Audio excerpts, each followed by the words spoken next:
America. This is Uncle Sam with music and the truth until dawn. Right now, I got a few words for some of our brothers and sisters in the occupied zone. The chair is against the wall. The chair is against the wall. John has a long mustache. John has a long mustache. It's 12 o'clock, Americans, another day closer to victory. And for all of you out there on or behind the lines, this is your song. And welcome everybody to our daily gun show. We come to you live every weeknight at midnight Eastern. Talk about guns for about an hour. We have a couple people joining us tonight. We've got Noah jumping in from Texas. Thanks for joining. Thanks for the invite. Bet. And we got Gun Snob jumping in from just north of there in Oklahoma. Thanks for joining. Yep. Thanks for the invite, sir. Bet. I'm over here in Arizona, so it's all west. I don't know. You guys are considered west. You're not Midwest, right? Oklahoma's west. I'm Texas. Yeah, Texas. I know no direction. Well, we're all definitely south, so we're not represented by the rest of the country today. It's Friday, so on Fridays we typically talk about the industry and tech. So it looks like today we've got on the list insurance appraisals, Q&A, and 4357 SIG 9 conversions. So we can talk about any or all of those things. We're watching the comments out there. We run this live on YouTube. We simulcast it over at gunchannels.com. We're watching the comments from the live participants out there. And looks like 8 would like a link. Send him one over on the Gun Channel side. So anybody that wants to participate in the show via the text chat is more than welcome to. In fact, you're encouraged to. That's really the whole point of this. This, as you may have noticed, is not a radio show. It is not a highly polished formulaic show. We're just talking about guns every evening so that when we need to, we've got pipelines open.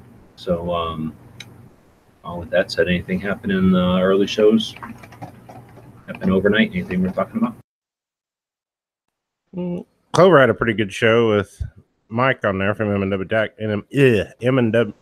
I can't talk. M&W Tactical tonight. I guess you were on there, G. Yeah, I thought that was pretty cool too. I've talked to Mike a bunch of times now for a few weeks now. It seems like months maybe.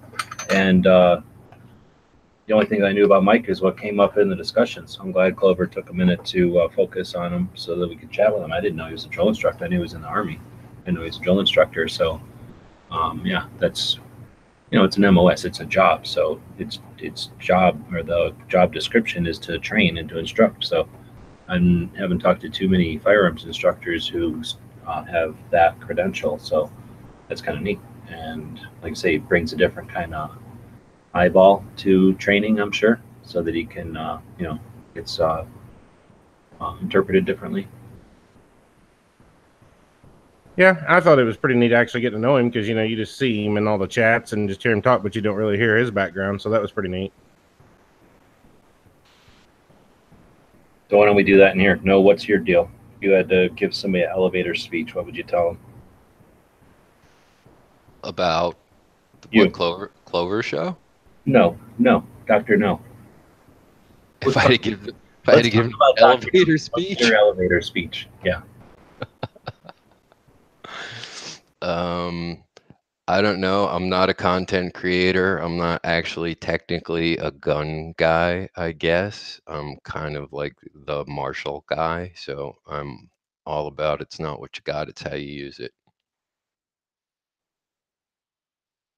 Very cool. And I think you cued down on, I was kind of also channeling Clover's chat, I guess from Thursday. I wasn't in that one, but I watched it earlier today, and they were talking about mission of your channel type of thing. So I guess you kind of got what I was going with there. So yes, the mission of my channel is not to have one. Right on. We got Fine Ape jumped in there. The nice down view. So what's the elevator speech for Fine Ape project? Don't really have one. 2-bit content creator that puts out mildly interesting videos when I feel like it or have the time to. Right on.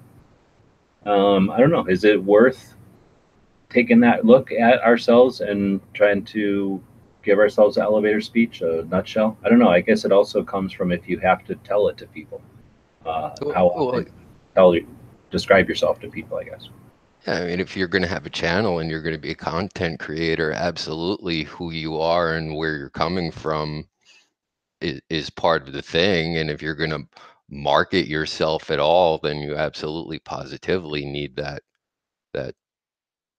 sort of self-reflection. What do you represent? What do you want to represent? What are you looking to represent? And where is it you're coming from? Right on. Well, I'm not going to agree with half of what you said there, but not the whole thing. And first, I'll not skip though. We'll go to Snob, and then we'll come back to that. Snob, what would be your elevator speech for your project? No, you could have skipped me, but I'm not very good at, stuff like that. But, I don't know. I just got into been in guns all my life, but really got into handguns 10 years ago or so, and kind of just decided to make a YouTube channel last May. And here I am being an idiot. I think that's valid. I keep saying elevator speech. I got that term from Alan Corwin. Does anybody know who Alan Corwin is? Name sound familiar? He's the publisher of what the hell is it called? Bloomfield Press. So most of the gun owners' guides to the 50 states, he distributes that book. He didn't write it, but he wrote most of the state guides to CCW that people might own. Those blue books. He's written quite a few books. Actually, he's prolific. So he's got probably dozens and dozens of books that he's authored. I don't. They're kind of they're all 2A. They're all CCW-ish. Anyway, Alan and I have known each other for a long, long time. And one year he confronted me at SHOT Show and was determined to get me to give him an elevator speech for what I do. And I've never, I guess, put too much thought into that. And at the time when he was bugging me about it, I was basically getting paid by YouTube to do nothing, to just do stuff on YouTube. So I never had to describe to anybody. No one ever asked me what I did for a living, so I never described it until Alan did. So that's why I keep using that phrase, because I'm sure it's a common phrase, but Alan's the one that made me start thinking about it. And that was a few years ago. And I guess it was effective because it got me to think about it. I can't come up with a good one. I usually describe when I'm talking to somebody that I've been playing show and tell on the internet for, well, I can say 20 years now. And that's how I can get a conversation started. But I think what it all boils down to for me is that's pretty much all I've been doing.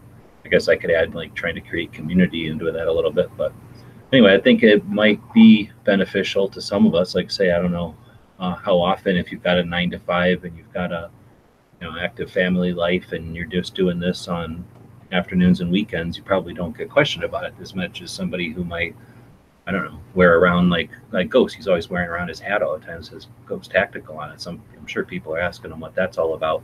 So he must have something he replies with. So anyway, is it worth chatting about this more, or should we move on? I mean, I think it's interesting, but Elevators. it doesn't matter to me. Well, I mean, from the context of, like I said, for your channel creators and things to that effect, but even beyond the YouTube thing, I mean, yourself, if I was going to give your elevator speech, even before the YouTube content, I'd put more in about your 2A community activism and trying to, your constant efforts to try to coalesce different factions of the community together, because I see you spend a lot of time and energy doing that. Oh, you mean me personally? Yeah, sure. But I'm talking like if my aunt or somebody asks me what I do, they don't give a shit about Second Amendment. I'll just say I play show and tell. And I don't even get into the guns part because I do other stuff. So yeah, no, it's a relative. You just lie and you tell them you're a doctor or a lawyer or something. Just wondering because everybody out there has just been chatting about corn or something out there. So if anybody's got an elevator speech, throw it out there. Now I'm going to go back to what No said. I agree with you if you're, I forget how you phrased it, but if you are promoting yourself, then yeah, I think it's definitely beneficial to explain who you are for a lot of people. I personally could give a crap most of the time, unless you're trying to act as an authority, then I'd like to know what your credentials are. But if you're just relating your preferences or experience, then really cares what your resume is. But I would disagree with the part about if you're creating content, then it's necessary or it's advantageous, because I always look at Modern Marvels, one of my favorite things. No one knows who made Modern Marvels. I don't know if anybody ever went on screen ever for Modern Marvels. It's just a logo, and then it's a bunch of cool stuff. And like the insides of machines and giant boats and tiny stuff, and it's just it's a how-to kind of informational show. So I look at that as a, if you want to call it an exception, but as the, I don't think everybody needs to necessarily put their resume and their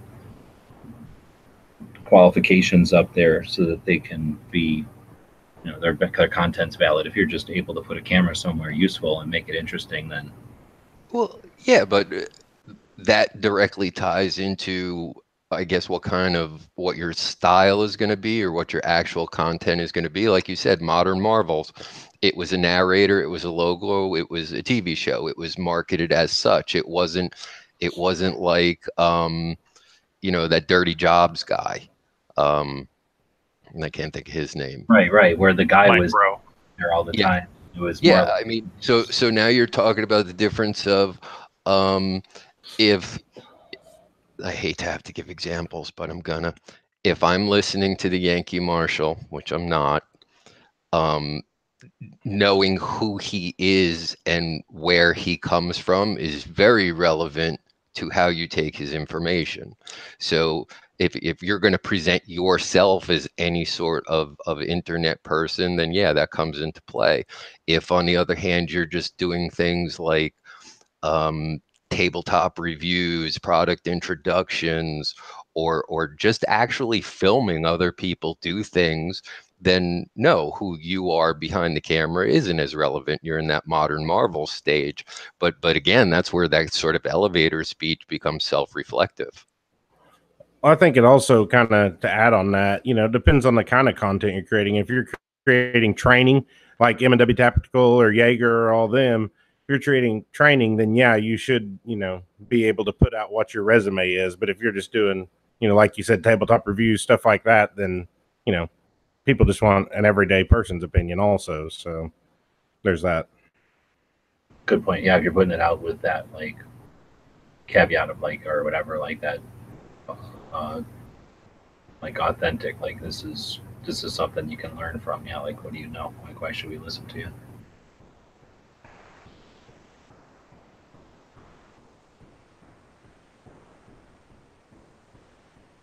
There. Georgia Yeah. Rebel, what's your question? What? Georgia Rebel says he has a question. I was asking what it was.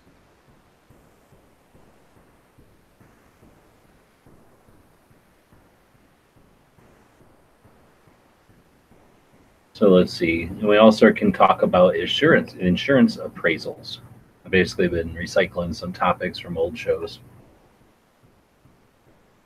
Okay. Insurance appraisals on guns? Yeah. So I guess, there's lots of ways we can take that one.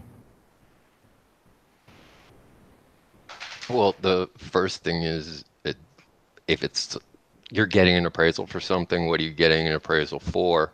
So basically, anybody that's got homeowners insurance pretty much knows they'll lump in jewelry and firearms in your policy with a flat amount, like $5,000 or $10,000. And if you have anything more valuable than that, they want you to schedule each item by item and get them appraised. And some insurance companies have a list of what they consider qualified appraisers, and they want you to use their appraisers. And in other ones, it's just sort of any written appraisal. So that comes back to really what you're insuring and why.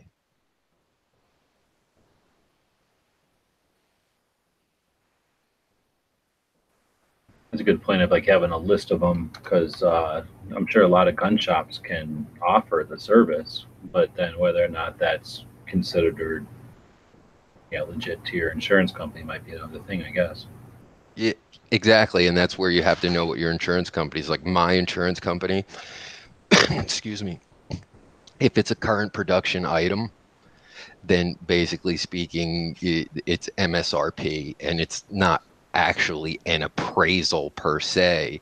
But if you have a gun that's no longer in production, or some gun that's got some sort of collector value or vintage value or something like that, a lot of times, you can just go into your gun store and have it appraised. Other times, certain items, your insurance company, depending upon the company, may want you to use somebody that they know.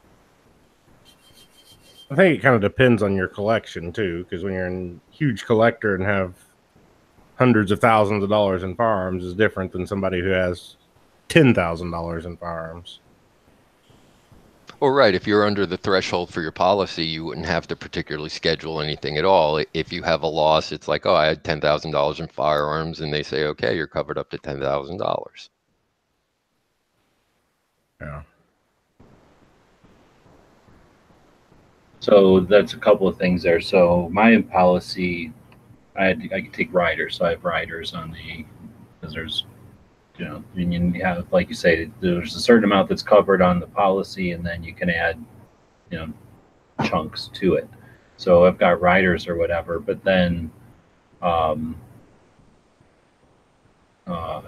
what about the idea of like taking photos and having some kind of a log or some kind of a inventory book that with current, you know, maybe on your birthday or some anniversary date during the year, you go through and you take current pictures so that, you know, if you, like you say, if it doesn't become so easy, hey, here's my claim for X amount of dollars worth of firearms, then they say, okay, all you got to do is show us some receipts. So, I don't know, having pictures with, I don't know, newspaper from September, you know, might be beneficial, right? And useful. It's very beneficial, and it's smart not just for firearms, but for anything else. Because if you ever do have to put in a claim for anything, you know, oh, I had a $5,000 stereo. Where's the receipt? Oh, it got burnt up in the fire. Well, if you have off premises a video log, and I do it, it's just, you know, hey, I bought this, take a picture of the serial number, take a picture of any identifying marks on it or anything like that. That's smart for two reasons. The first reason is if for some reason you ever do need to put in a claim for something. And the second reason is if there is theft, and some people are the like, you know, I don't want to keep a list. I don't want to keep any records. I don't want to keep this. Yeah. Okay, fine. That's like your choice. But there's definitely benefits to keeping all those records. Should for some reason you ever need to identify, hey, I have this gun, I don't have this gun was stolen, this gun was lost, whatever. Well, one easy way to do it is just take a picture of your gun, you know, with the serial number and just upload it to your cloud. And you've got it. That way, if your house burns down with all your, you know, and your computer's melted with all the pictures on it, well, you still got it in the cloud and you can still access it. I'm not down for the cloud, but I do have a spreadsheet that I just used a spreadsheet, and I think I'll put in stuff like the make and model and all that kind of stuff, and then serial number and that kind of thing, when I got it, where I got it, because that can be useful sometimes. I don't know if you've ever had a knock on your door from the ATF and they want to know where you got something or where something went. Having that information makes it a little faster to deal with them. So where it came from, where it went, if it went, I'll have a column in there for what I think it's worth, just for my own appraisal or my own estimate, and then a column in there for when I'm dead, for whoever's snooping through it, for where it should go. So a couple of guns are from friends of mine, so it'll say in there like, give this back to them kind of thing. And others are like, you know, I own this one and I know somebody will appreciate it, so make sure this gets to them and doesn't just go to the gun shop. And for a majority of them, it's like, here's a gun shop I trust. But I think your idea of doing a video, it might actually be something therapeutic and fun to just once a year go through, open up the safe or wherever you have your stuff, or gather it all up kind of thing. And then if you have some kind of a book like that or some sort of a document like that that archives them, or even if you just have receipts in some kind of a folder, to just go through and say, here's this pistol, I acquired it so-and-so, here's the receipts for it in the book, and almost do it as a video for your kids or your wife or whatever. And, you know, in there you could say, you know, this is an important gun, this is from grandpa, so do not sell this one, or, you know, this one is going to so-and-so, or this one is, you know, meant for Aunt so-and-so or whatever it might be. Yeah, that's Yeah. And you don't have to post that online. I mean, obviously put that on a thumb drive and put it in your safety deposit box, or send it to your kid's house in a different state or whatever it is. Yeah, no, that whole make thing. make a couple copies of the thumb drive, maybe keep one in like a firebox here and keep the other one in your safety deposit box, and every whenever you update it, simply switch out the thumb drives. Here's the new one, and then put the new contents or removals onto that one.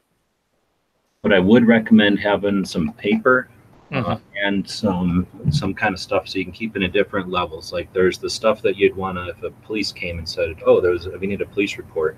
Okay, here's your police report one. And then that doesn't need to have on there that this was grandpa's, gun, and this one's handed down through 3 people or whatever. This one, all that kind of information can go to your family, and have a sterilized one that goes to the insurance company or to the whatever might need to go. Yeah, just a plain, almost governmental type document of make, model, purchase date, etc. Have the prices on one, and then reflect those prices more realistically to on your family's one or something. So yeah, there's a lot of reasons you could have a couple of books. Yeah. And actually, if you want to get really, kind of future-proof it, yes, hard copies stored off-site are always going to be, I don't know if I necessarily want to say the best option, but, the more, what's the word I'm looking for? Kind of time-resistant ones rather than like a video or anything stored on magnetic media. But I've actually toyed with the idea of they make the small little computers that are about the size of a business card. I've got one stored in my safety deposit box, and all it has on it is you turn it on and it'll start. It'll just bring up a program and just go through all the photo information on there, kind of future-proofing it, because USB is, it's been the standard for 20-some years now, but in say 50 years for some of the younger guys, that USB, that could be like an 8-inch floppy disk is now. It's no one or nothing can actually read it. Oh, for sure, yeah. Midnight had go ahead. No, I was going to say the same thing. Go ahead. I was just going to say he had an interesting question. He said, do you think homeowners or health insurance companies will ever increase rates for firearms owners or possibly give breaks for those who don't own? Oh, we weren't going to say the same thing. I was just going to say Midnight's a son of a bitch. But yeah, I guess we could. That I should have said. Oh, yeah, I'll agree with that. But no, it's a good question. So I don't know. I never thought about that, but they certainly, whenever I started getting to that level where I was no longer covered by home insurance or just the standard home insurance or whatever, I had to get a rider, then that's an obvious, that's a, how much more of a flag can you be? I need extra insurance for my extra guns that I have more than regular people or whatever. But here's the other thing. Whenever I got my rider, it's because this was for Y2K and stuff. They don't cover ammo and all that stuff. You know what I'm saying? You got to incorporate all that into that 10,000. You might say, oh, I got 6 guns. But then how much did that optic cost? How much did the case that you put those 2 guns into cost? How much ammo do you have? How many magazines did you buy? How many holsters do you have? Well, so that's where that inventory thing is very important, even for your own records, save the deposit box, whether you have it with lawyers or whatever. But once again, it depends on your company and your policy. But if you have a contents policy, so suppose you have $100,000 insurance for the contents of your house, different companies will restrict it by different things. They'll say, oh, if it's a gun or firearms related item or something like that, we'll cover up to $10,000. Beyond that, they want it scheduled. Well, then you start talking about, like you said, optics, mags, anything of value that way that your insurance company doesn't require you to schedule. You're better off scheduling it yourself anyway, and then being able to say to them, hey, you know what, I lost his a $3,000 rifle scope, and it's going to be covered under your contents thing, or they're going to want proof of your purchase of all that stuff. And to me, it's just way easier to keep a physical inventory one point in time than it is to start trying to keep purchase records and things like that. Well, that's something I never even thought of, was magazines. I've got, not on how many hundreds of dollars just in magazines, and I never even crossed my mind. Yeah, and like I said, the different companies have different policies on what they consider to be quote unquote contents. So mine in particular, there's up to X number of dollars in jewelry. If you have any one piece or if your collection exceeds this amount, then they want it itemized. The same thing for firearms. And a lot of companies now are getting this way with electronics as well. If you have any particular electronic device whose initial price was above a certain amount, they want it scheduled, or they want recovery information, which means, again, photograph of the serial number and things like that. And I don't know if I've been reading the chat, but if we talked about you buy a gun and it's a great deal, and then something happens and it's worth a lot more. Like ideally, every gun you buy is like that. I mean, that's one of our goals, right? Is to make money on our investments. So you buy an M1 carbine for a couple $100 at a gun show from somebody, and then you realize that now that thing's worth $700. You have a little 22 that's inherited to you, and you figure out that that's worth $700 or $300. You thought it was worth 50. So things can sneak up, things can increase in value, hopefully, while you're not paying attention. Yeah. One thing on Midnight's question, what about these states that are saying you're required to lock your guns up and all this stuff? Are they going to come back after the homeowners? In a civil suit, would your insurance have anything to do with any of that even, possibly? Or would they increase rates due to that, possibly? Well, generally speaking, if you live in some sort of jurisdiction where they have mandatory by law storage, if you do not present that storage and you try to put in a claim to your insurance company, there's going to be an issue. And it's like any other insurance. Insurance is not valid if you're committing a crime. So there's a difference between improperly storing your weapons and illegally storing your weapons. So that's something you're going to have to take into consideration. Absolutely. Because if they determine that it wasn't, that they weren't stored lawfully, that's the end of you getting any kind of money back. True. I was just meaning even on like the civil side of things, are they going to go after, and stuff like that due to that if you get it stolen and whatever? So are they going to raise your homeowner's insurance rates just because of that in states that require that? Well, I mean, I don't know if it has anything to do with guns, but if you get your house broken into repeatedly, I would imagine your insurance rates are going to go up, right? They've got to assume you're doing something stupid that dumb about it, and they're going to start charging you more. Yeah, it'd be just like, if you wreck your car 8 times. Right. Anything with insurance, as you start using it a lot, it's going to start costing you more because you're a drain on the system.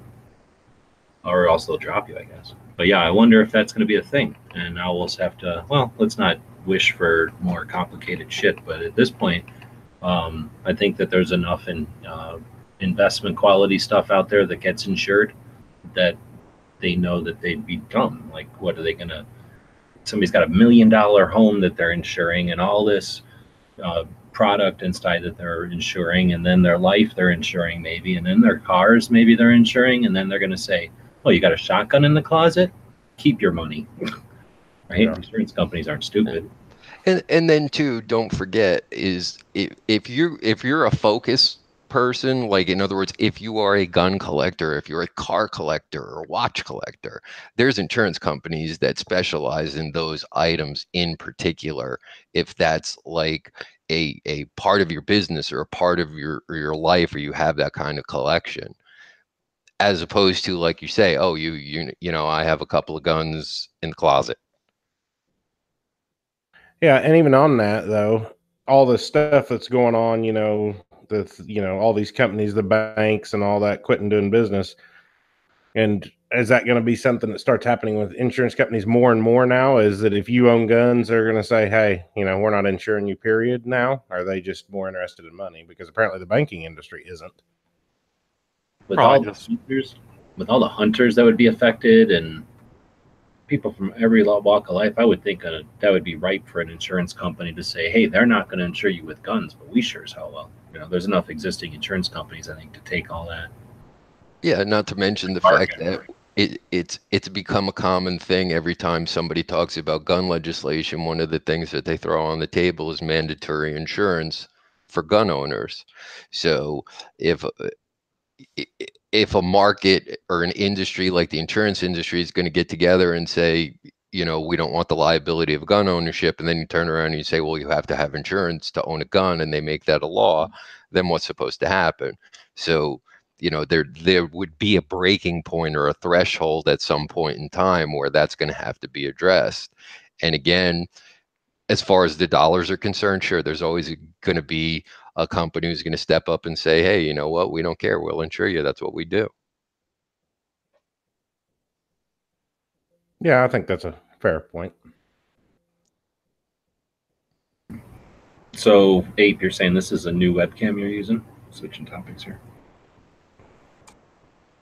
Yeah, it's one of the Logitech. I forgot what model it is. It's one of their mid-level ones, not like the top tier. What kind of money? Talking $20, $200? No. Like, got it off Amazon for like $40. Okay, yeah, looks pretty darn decent. Yeah, figured I'd move into the 21st century instead of using an old Xbox webcam. Yeah, kind of a neat angle too. Yeah. All right, so I'm sure there's lots of other stuff to talk about with insurance, but for the sake of our show, we'll move on. So thanks to the people that are watching over on the Gun Channel side. Looks like they're listening but not chatting so much. The YouTube side's been chatting. Appreciate everybody. I kind of was bitchy over there. Everybody sort of went back online with the topic, so that's been pretty fun. That's what it's all about. Let's see, we can move into these caliber conversions here, but first we're going to take a minute and feature one of the members over on Gun Channels. It's one of the reasons we do the daily show, so we can feature different members every day. And this is somebody who we've been talking about in some of the chats lately, but I don't know, last time we featured him is Cork. So his official name is Mr. Cork71. Does anybody here remember Cork? No, did you ever talk with Cork? Of course. That's way back OG days. So I'm trying to, I'm guessing you guys, Ape, were you around with Cork? No, I wasn't. I just know of his, that he's now become a verb. Right. That's all I really know. We've been looking at people's user or member numbers over on Gun Channels. Cork is member number 8. So back when we only had 10 people, you know, on the phone, and they'll joke like, "Oh no, you're calling number 3. You want number 4." Like Cork was number 8, so we barely had the place set up, and Cork joined. He was also Mr. Knives, basically, is little Cork, because for the longest time, Cork ran all the live shows. He would just set them up and run them. He would start doing after shows, and then started doing the shows. So for a long time, Gun Channels was sort of a giant, I don't know, live show, and it was mostly Cork running it for like a year there, I think, really. Yeah, and that's how Cork became a verb, because when people started running their own shows, there would be shows going on, and Cork would just start a show. Yeah, exactly. And that's where we said, like, kind of like overlapping or jumping on top of would be Corking. You're 4821. All right, so that's our member of the day.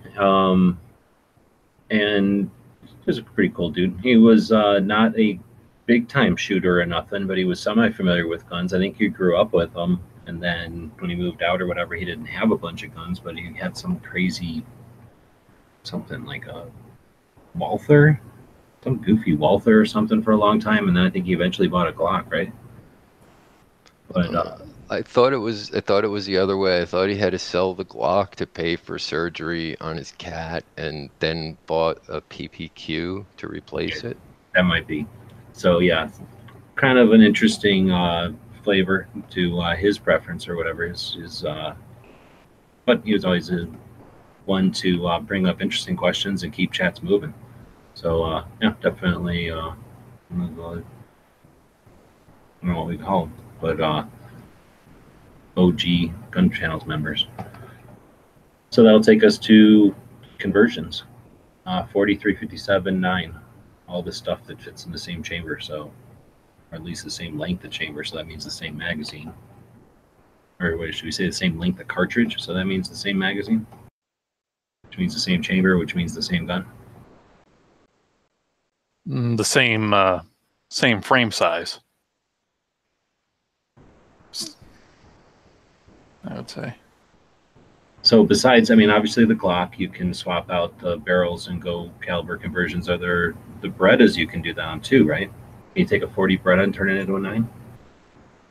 I don't know. I know you can do it with the M&Ps and the shields.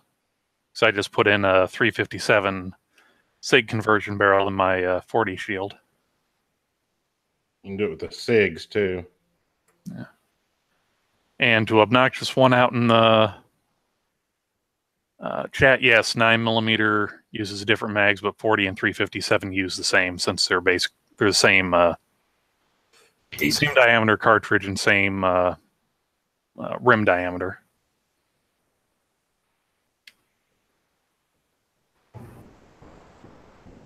I just thought it was neat. So I got a bunch of conversions just because it's cool, because it's easy to do for the Glock, and I didn't go out and pursue them, but whenever they came across, I came across them, or they came across my path cheap, I grabbed them. 357 SIG is a neat round, but I'm not a big advocate of it. It's too expensive and too snappy for me. You guys like shooting it? It's definitely an experience, especially out of a little ported snubby pistol. Oh, interesting. I don't even think I've shot it at anything smaller than a full-size Glock.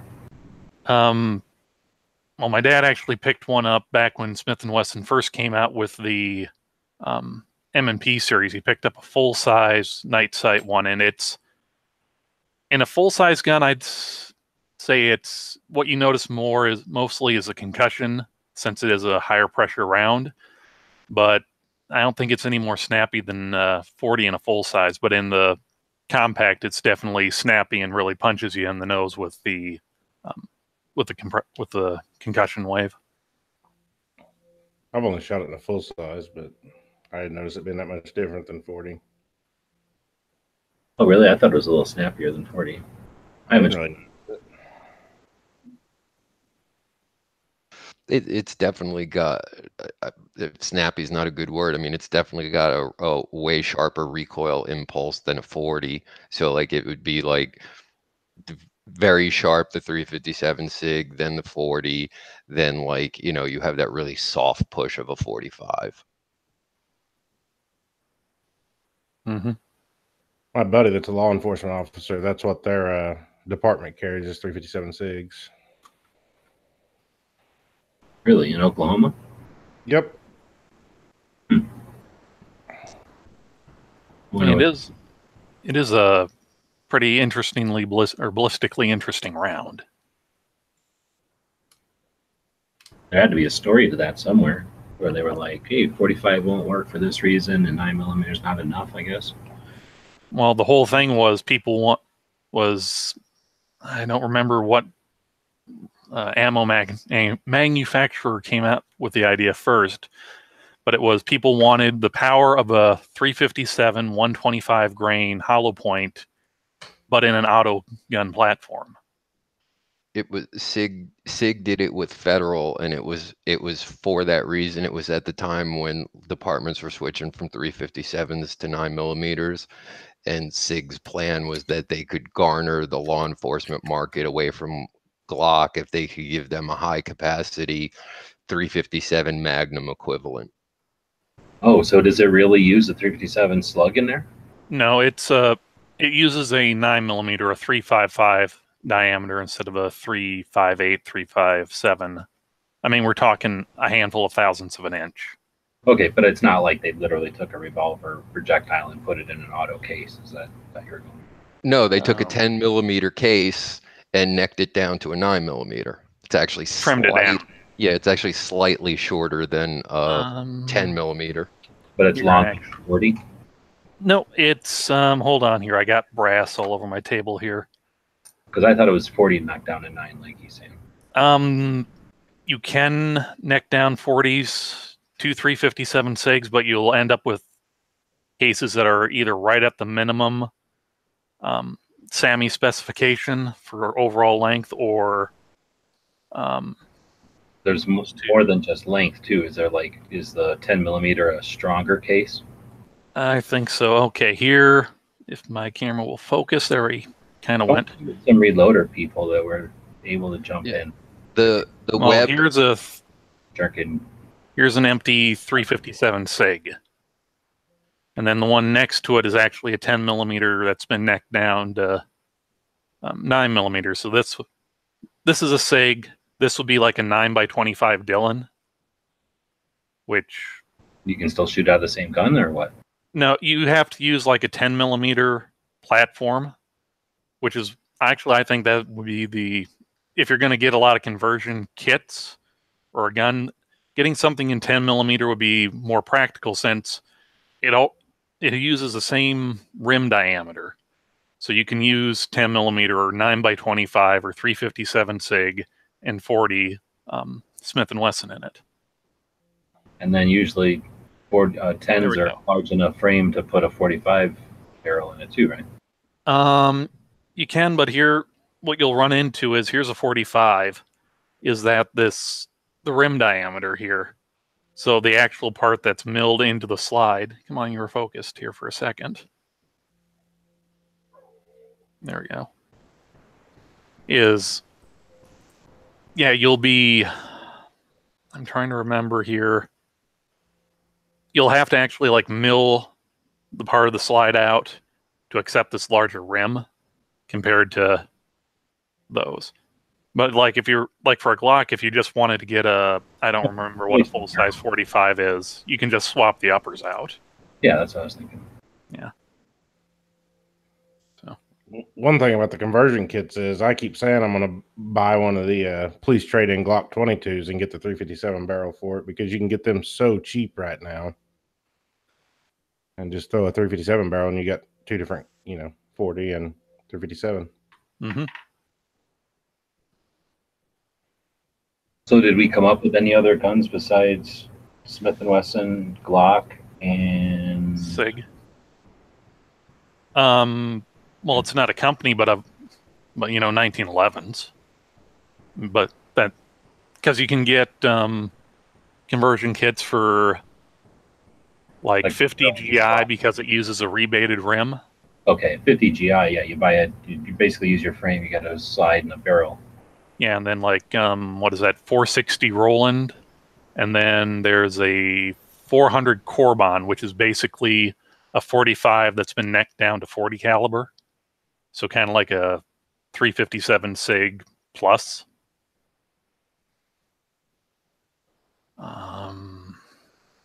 Well, one other one is the AR platform for that matter. I mean, a lot of those, 223 to 300 just change the barrel.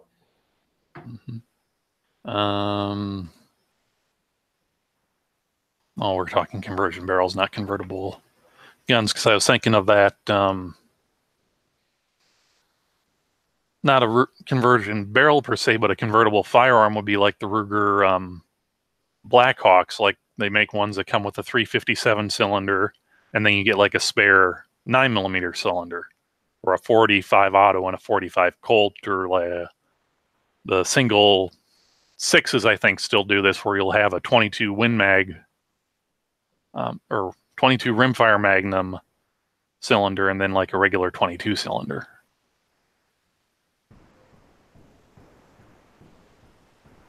Yeah, those are still viable for the same reasons. You can get one gun and then be able to shoot multiple kinds of ammo, take it out to the range. And they brought up a good point in the chat, and you just hit on it too, is when we talk about conversions, what is it actually we're talking about? Like if you want to convert a 40 caliber Glock to a 9 millimeter, there's a conversion barrel you need. You just can't put a 9 millimeter barrel in. It's a specific piece that allows you to do that. So then you get talking into, okay, am I just changing barrels? Am I changing the barrel and slide assembly onto the same frame? What's quote unquote a conversion at that point? Yeah, I think if you have to buy the slide, it's not worth the money versus, that. But well, I mean, they do make like like once again SIG, and then for SIG, Glock, and then some 1911s, they do make 22 conversions, which is the whole upper assembly or your whole slide and barrel and that. I mean, I can kind of see that just because you can't go buy a Glock, 22 caliber. But as far as, if you got to change it from 40 to 9mm and you have to get the slide and all, it just doesn't seem worth it to me. I'd rather just have another gun. Yeah. And so I guess getting back to the original question posed by G, converting, sometimes it's just a barrel, sometimes it's a special barrel, sometimes it might be a couple extra components.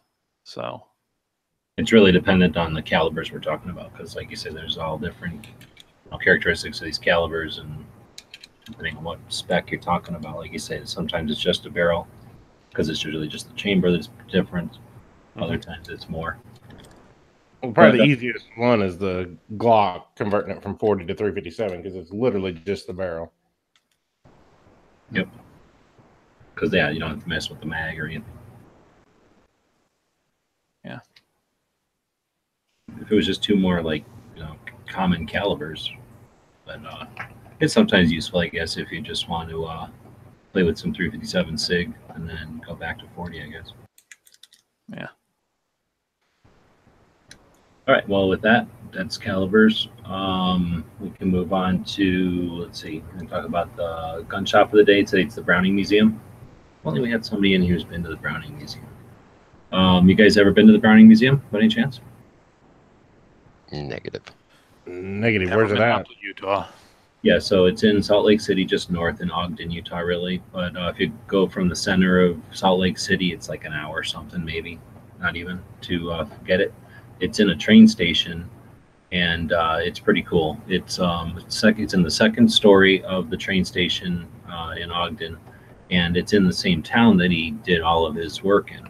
So he was a Mormon. He grew up in that area and worked for his dad, and then had his first store, his first factory, whatever you want to call it.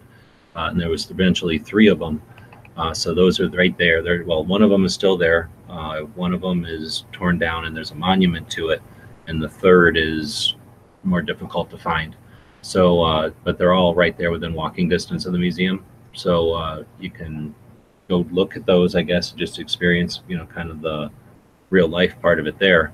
One of the buildings still says Browning Brothers, I think, on it. Browning and Sons, I forget, but so it still says Browning on it. It's pretty neat. So anyway, the museum is the second floor of the train museum. There's some cars and stuff there, I think, too.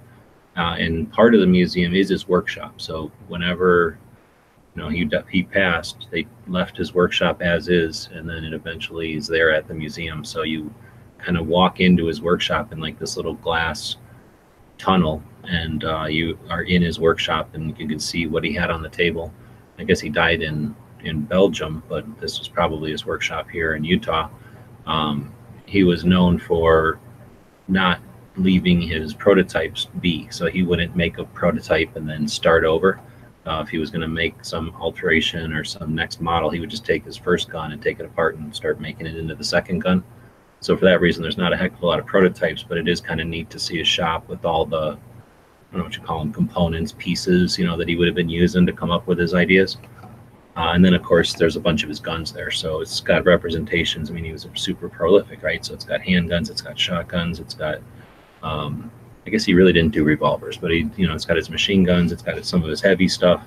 And not everything is necessarily his first one, like I say, but there's representations of everything. And a lot of it is his earliest ones or his first ones. And it's not the biggest museum ever, but, it's Browning. So it's the most authentic Browning thing you can do. And it takes a little effort to get there. You have to go to Salt Lake City. But there's definitely other things to see in Salt Lake City. So it's an awesome place to visit. So it's, it's not like a horrible place to go just to see the museum or anything. Between the museum and the town is an Air Force museum also. There's an SR-71 there and a bunch of stuff. So if you're into airplanes, there's that museum to check out too. Yeah, I need to go to that cult museum. In fact, we didn't know about it until like Sunday, the last time we were there. Somebody told us about it. So I'm planning on going to that Colt Museum in Tulsa next time I'm there. Yeah, it's about an hour north. It's pretty neat though. It's not, it's not really a gun museum at all, but it's has It's that collection. And it's on the way sort of to that town where all the lead from World War II was mined. I really want to go see. Well, it's not really on the way, but it's north, so north. So it's not on the way, but I'm in Tucson, so yeah, on the other side of Tulsa, so that means it's in the other direction. So anyway, yeah. When you come up, I'll take you both. Right on. So yeah, that's the Browning Museum. So I don't know. I've not been reading the comments, see if anybody else has been to it. I know that Dead Horse is out there. He's been to it.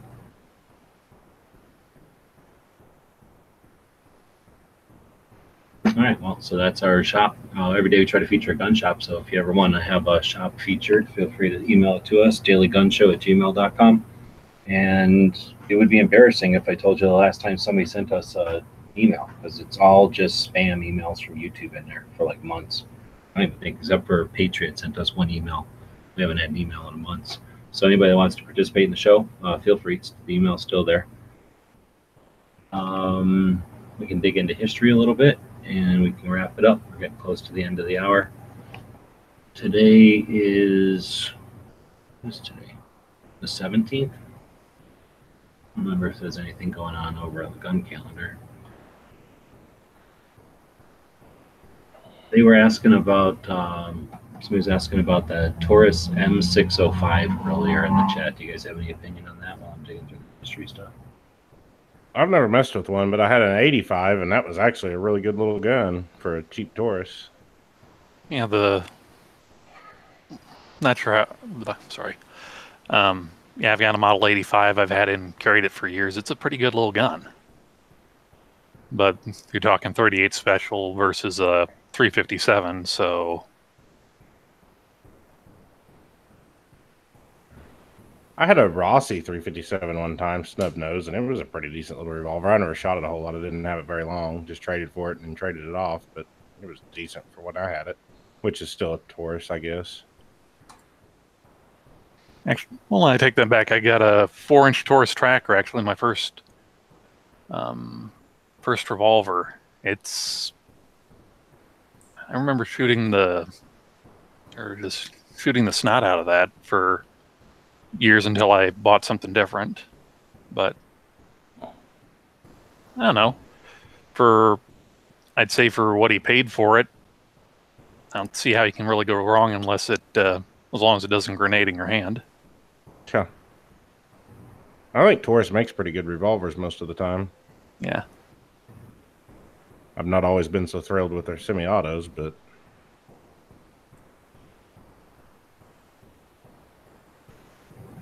Let's see what we got today. So it looks like today in 1862, right? It says the USS Ellis destroyed Confederate salt works, a battery, and barracks near Swansboro, North Carolina. North Carolina. It says this constant attack from the sea destroyed the South's resources and drained her strength. So the USS Ellis, today in 1862, beat the shit out of the South. And actually, G, there's one for you here. Oh, yeah. Today marks a pivotal day in what would become the penultimate movie of all times, because in 1952, on this day, Patrick Swayze was born. Uh-oh. A moment of silence for the Wolverines. It is technically necessary.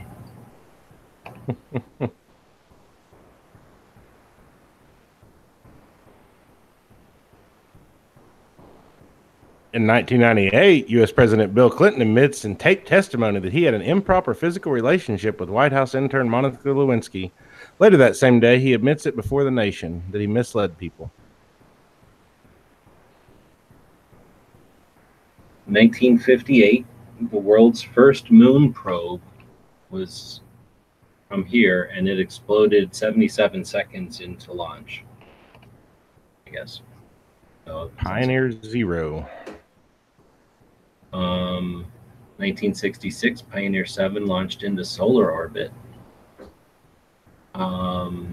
Here we go. 1962, Navy's first hydrofoil patrol craft, the USS High Point, launched in Seattle. First hydrofoil.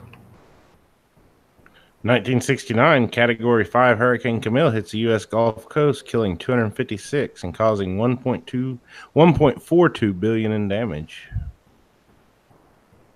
I never heard about this one. In 1996, a C-130 carrying stuff for President Clinton crashed and exploded shortly after takeoff in Jackson Hole, Wyoming. 8 crew members and a Secret Service employee were killed. I don't remember ever hearing about that. I was around then. Well, here's one little close to home here. In 1862, Minnesota erupts in violence as desperate Dakota Indians attack white settlements along the Minnesota River. Actually grew up not too far from New Ulm, which was actually besieged for a couple of days during the Sioux Uprising. In 1978, Double Eagle 2 becomes the first balloon to cross the Atlantic Ocean.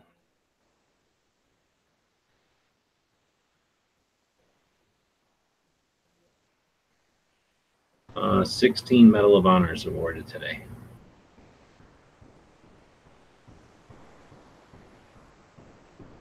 All right, well, there's a lot of stuff in there, and we tried to talk about history a little bit just to wet your whistle. Maybe it gives you something to talk about going into the weekend at the gun show or at the gun shop or something like that.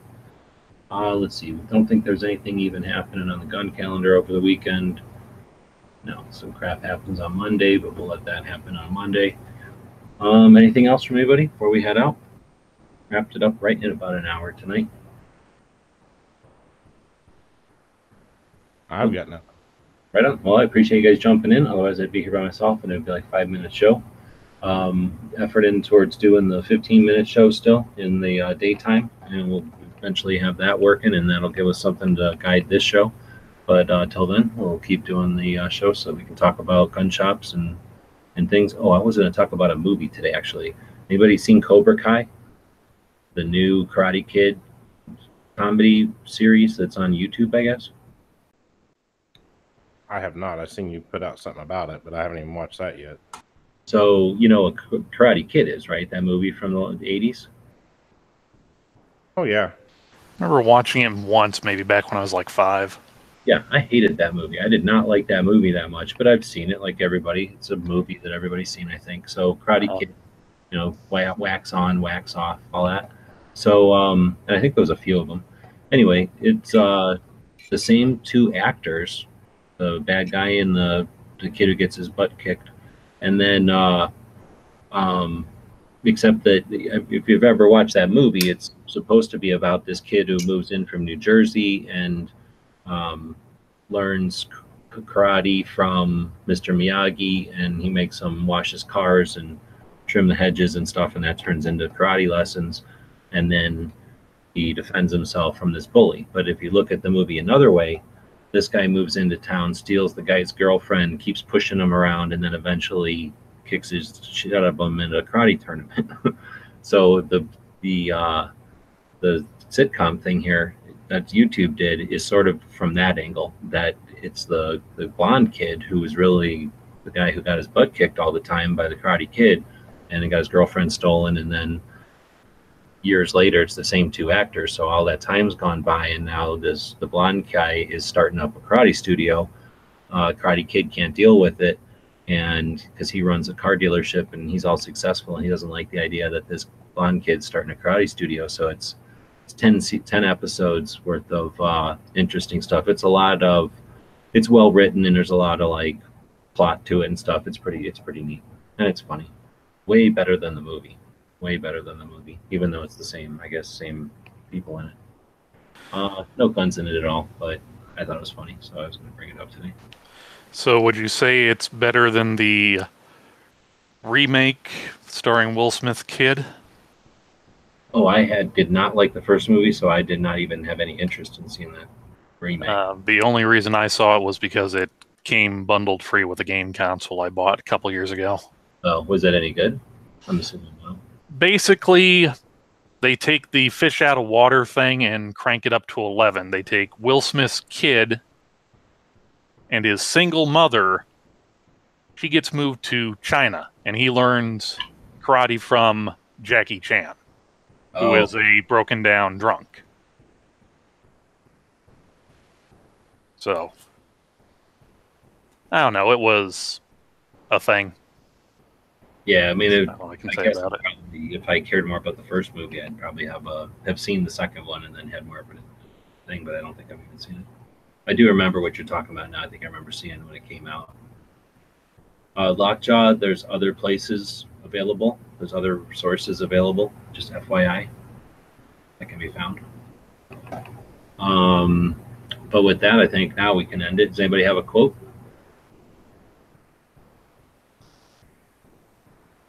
Nope. 2 seconds. I was working on it. Oh, okay. A quote? Yeah, we usually end the show with a quote. Wherever you go, there you are. Buckaroo Banzai. There you go. It was too fast. I didn't have my buttons ready. The guys and gals of gunwebsites.com encourage you to take a CCW class every year, practice at least once a month, and carry every day. Thanks for watching gunwebsites.com.